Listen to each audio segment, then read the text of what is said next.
Daniel Tammet and the Wisdom of the Body. A presentation by Professor Gershom Zajcek, Faculty of Medicine, Hebrew University of Jerusalem. Daniel Tammet is a high-functioning autistic savant. Please meet him at TED, then inspect his site. Tammet set a European record on March 14, 2004, when he recited the mathematical constant pi to 22,514 decimal places from memory in a time of 5 hours and 9 minutes. In this presentation, I intend to explore Tammet's faculties in light of my theory of the wisdom of the body, WOB. Please listen to it on YouTube. For this purpose, I introduce two operational metaphors. There are two entities which control our body, mind and wisdom of the body, WOB. Mind is my consciousness, myself, and my will. WOB are the processes that operate in my body, also their control. WOB is also the realm of the absolute unconsciousness in me. While WOB controls the majority of processes in me, more than 99.9%, mind is like a thin membrane that covers WOB. Please remember, we are talking about two metaphors and no more. In reality, the two entities are inseparable and both make my personal self. Two examples. The newborn baby is controlled solely by WOB. It is mindless and will develop its mind in the coming years. Or a man in coma is also mindless and kept alive by his WOB. The communication between the two entities is described in my presentation on the biology of WOB.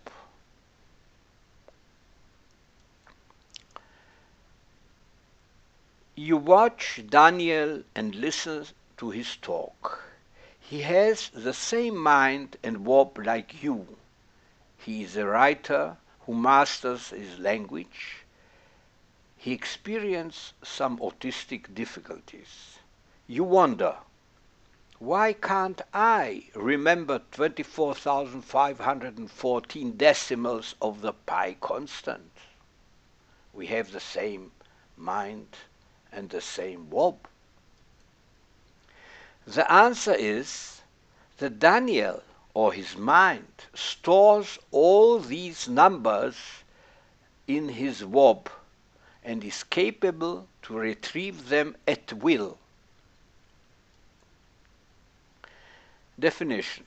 We ought first distinguish between three properties of ourself: conscious, what Daniel thinks and communicates to us; subconscious, are memories that we forgot but may remember them again; and unconscious, processes handled and controlled by WOB about which I don't have any knowledge. The conscious and the subconscious are properties of the mind, while the unconscious reside solely in WOB. Psychology, for instance, deals solely with the conscious and subconscious in the mind. It lacks tool and concept to explore the unconscious WOB. Mind communicates with Wob mainly by imagination. Suppose you decide to touch your nose. In a split of a second, you imagine the act of touching. The movement of your arm is controlled by Wob.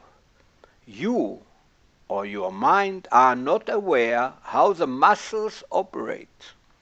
From the mind viewpoint, the arm moves automatically. Its position is conveyed to the mind by sensors in the skin and in muscles. All our automatic faculties, like talking and walking, are unconscious and controlled by Wob. The newborn Wob is equipped with three instincts: curiosity, will, and imitation. All along its growth, it learns new faculties and trains them until they become automatic. The adult has two kinds of memories. Mind memory stores our conscious experiences and what we learn, and verb memory stores our automatic faculties. Mind knows that I can walk, talk, or play the piano. Verb knows how to walk, talk, and how to play a piano. Mind thinks and remembers sequentially, while Verb operates and remembers in parallel. The movement of my arm toward my nose involves many processes that act in parallel and have to be remembered in parallel. Therefore, whatever the growing child learns is shoved into the unconscious to be handled by Verb, which frees the mind for its sequential reasoning. Whatever I, or my mind, will is conveyed to Verb by imagination. By this message, mind asks Verb to execute its will. Suppose that you learn to play piano. Initially, all hand and finger movements are controlled sequentially by the mind. Following an intensive drill, they become automatic, stored in Verb, and executed in parallel. Actually, a concerto is a multi-dimensional trajectory of actions that evolves in time. Later on, when a musician decides to play a piece, in a split of a second, he or his mind imagines the movement of his hand toward the piano keyboard. The rest is automatic and controlled by Verb. The virtuoso pianist Lang Lang enters the stage to perform Mendelssohn's piano concerto. He sits down and observes the piano keyboard, signaling Verb with his imagination what he intends to do.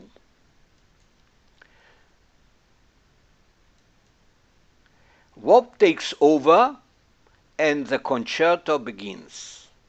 The fingers dance skillfully over the keyboard, while Lang Lang, or his mind, gazes around, observes the ceiling, then the conductor, and smiles to the orchestra. In my imagination, I approach Lang Lang and he smiles at me. Verb just completed the first concerto movement and prepares itself for the andante. Lang Lang: what's up? I tell him about the amazing Daniel Tammet and add, since your verb memorizes entire concertos, might it also memorize the pi digit sequence like Tammet? Sure, he says. And verb starts a third movement, this time a presto. But why should I bother, says Lang Lang. I add, since you are a musician, and the pi sequence is like music to Daniel in our ears. If you are so sure, how would you go about it? I ask him. I would apply the memory palace method described by Josh Four in his book. I associate with each note in the score a digit in the pi sequence and continue doing so until the end of the piano concerto. It, it would be less than Daniel's 24,000 digits, but I could do it, says Lang Lang. For memorizing the entire sequence, I would need at least Wagner's Ring in form of a piano concerto.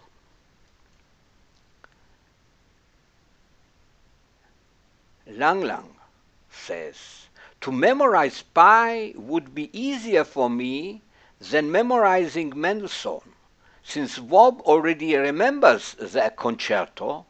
The association process between notes and digits, it's much easier. Our Wob memory remembers how to perform many tasks, yet we are unaware how it does it. We cannot consciously retrieve this knowledge. Yet there are two guys who can retrieve information stored in the Wob, which is the guardian of the absolute unconscious. Daniel has a faculty that Lang Lang lacks. It's called synesthesia. Synesthesia is a crosstalk between the senses, a faculty in which one type of stimulation evokes the sensation of another, as when the hearing of a sound produces a visualization of color. When Daniel memorizes a pi sequence, he experiences many sensations. Here is his example, which he presented at TED. Every number has a certain picture. Each figure is colored, wrapped in a smell, has a peculiar taste and music, a multi-dimensional experience which Daniel tries to convey during his TED talks. Yet synesthesia is more than that. While our five senses are directed outward, many Wob senses are directed inward and are unconscious. Wob is a set of all processes in the organism. All interact and maintain an equilibrium called homeostasis. The wisdom how to maintain homeostasis emerges from the time of fertilization. The zygote starts with a mini-Wob that emerges as the embryo grows. In order to maintain homeostasis, processes have to sense each other or interact, and this sensation is experienced by Daniel or his mind. It is a blessing which contributes also to his suffering. Shoving automatic tasks from mind to Wob frees the mind for new challenges. Yet in order to fully free the mind, it has to forget how automatic tasks operate. Daniel's mind does not forget. He is confused between mind and verb memories. Fortunately, Daniel found out how to minimize confusion and sort out the different memories. Other savants were not so successful. An important realm in our body remains to be explored, the art of forgetting, which would help many autists and savants as well. I wonder whether meditation, guided imaging, or even hypnosis might alleviate their memory clutter. I listen again to Daniel's talk and watch him intensely. Does the human race evolve toward a highly functioning non-autistic savanthood? Daniel's example teaches us that Wob stores many memories which we only rarely remember. Suppose we would succeed to retrieve them at will, like Lang Lang with his Mendelssohn concerto. I turn my attention to a Lang Lang of the Middle Ages. Music instruments were simple, and so was music. Wob was not so overwhelmed. Yet technology brought about, among other, the piano, and with it virtuosos depending heavily on verb memory, virtuosos that mastered the faculty of retrieving musical pieces at will from the unconscious. Might new technology assist us in retrieving information stored in verb and make us savants? The future will tell.